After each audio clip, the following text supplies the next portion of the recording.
За энэ удаагийн одоо КАПАгийн буюу Аз нутгийн 7 нэгтлэн бодогчдын холбооны улсын секторын санхүүгийн менежментийн хороо Улаанбаатар хотод одоо энэ 7 сарын 5-наас 7 туралдах гэж байгаа.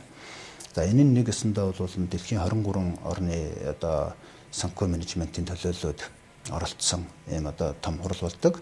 За ковидын сартахал даадгаа манай улсын нислэгийн ачаалаас болоод 7 орны төлөөлөгчд бол ирж байгаа.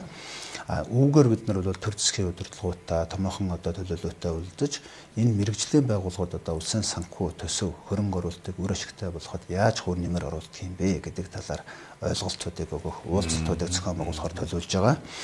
Нөгөө талаасаа дэлхийн энэ бус улс орнууд энэ мэрэгжлийн байгууллагын санхүүгийн одоо улсын секторын санхүүгийн менежментийг сайжруулснараа яаж эдийн засгийн санхүүгийн байдал нь хөгждөг юм бэ гэдгийг бол тодорхойлно.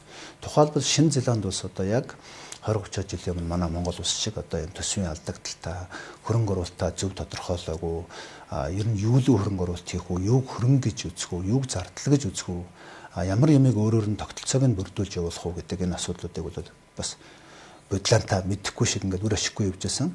Энэ Шинэ Зеландын мэрэгсэн нэгтлэн бодогчдын институт нь одоо энэ КАПАтай хамтраад дэлхийн нэгтлэн бодогчдын холбоотой хамтраад одоо энэ төслийг хэрэгжүүлснээрээ улсын секторын санхүүгийн менежмент нь бол одоо маш сайн болсон. Шинэ Зеландын эдийн засаг бол одоо хамгийн том эдийн засаг биш ч гэсэн хамгийн бүтээмжтэй эдийн засаг гэж.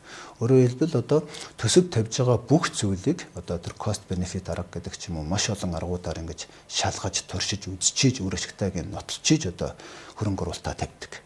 Нэг нь олон маш бэлтгэгдсэн мэрэгчлэтнүүд олон талаас нь одоо улсын мэрэгжлийн төвшөнд бол хянаж хувь нэмэр оруулж иж ингэж мэдлэгэн дээшлэх замаар одоо хөрөнгө оруулалт санхүү төсвийн сайжирдаг, улсын санхүүнд сайжирдаг.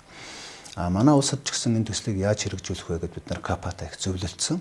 Зүгээр яг эхний ээлжинд бол яг энэ олон улсад санхүү төсвийг ойлгож байгаа энэ мэрэгжлийн сургалтуудыг явал олон улсын хэмжээний. Тэгээд одоо энэ нэгдсэн ойлголцтой 100 150 хүнтэй болж иж одоо та хэд олон улсын томоохон төслүүдийг хэрэгжүүлнэ. Жишээлбэл Бангладеш ч юм уу Шри-Ланк зэрэг улсуудад одоо энэ улсынхаа эдийн засаг төсвийг бүтээмжтэй болгох, хотын өдөрлийг шийдэх, утааг шийдэх гэдэг том асуудлуудыг бол энэ олон улсад байж байгаа мэрэгжлийн одоо кейсүүдийг аваад тэндээс хамгийн тохирохуудын сонгоод ингээд нэвтрүүлж идэг туршлагууд байдаг. За энэ хурлын үеэр бол одоо маргааш одоо төрийн одоо санхүү төсөв хэрэгэлдэг олон хүмүүс цуглаад тэр ирсэн төлөөлөгчд маань тухайн улстай одоо энэ улсын секторын санхүүгийн менежментийг яаж амжилттай хэрэгжүүлсэн тухай кейсүүдээс бол танилцуулах юм.